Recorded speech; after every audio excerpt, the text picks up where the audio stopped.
আমার মাথার এই সুন্দর শিউলি ফুলটা কিন্তু ক্লে দিয়ে বানানো। আর এটা বানানোর জন্য আমাদের লাগবে সাদা কালার ক্লে আর অরেঞ্জ কালার ক্লে।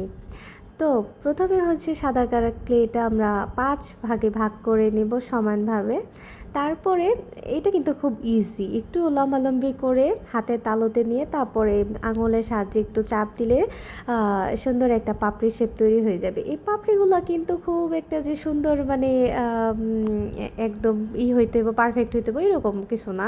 পরে কিন্তু কাঁচি দিয়ে কাটলে এটা সুন্দর একটা শেপে চলে আসবো। তারপর আমি নিচে ফুলের জন্য একটা ডাটি বানাইছিলাম অরেঞ্জ কালার দিয়ে। শিউলি ফুলটা কিন্তু এরকমই হয়। আর উপরে সামান্য একটু গোল করে অরেঞ্জ কালার দিয়ে একটা পিনের সাহায্যে একটু দাবাই দিছিলাম। আর এতে করে হয় কি একটু ন্যাচারাল ভাব চলে আসে।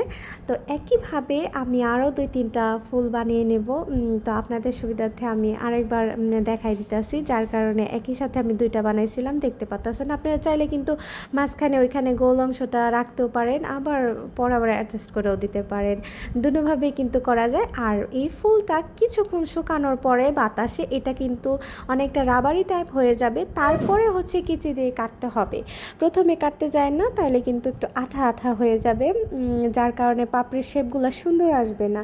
তো দেখতে পাচ্ছেন এখানে হইতাছে আমি দোনোটা ফুলের পাপড়িগুলা খুব সুন্দরভাবে কাইটে নিছি। আর এই হইতাছে শিউলি ফুলগুলা, অনেক কিউট না?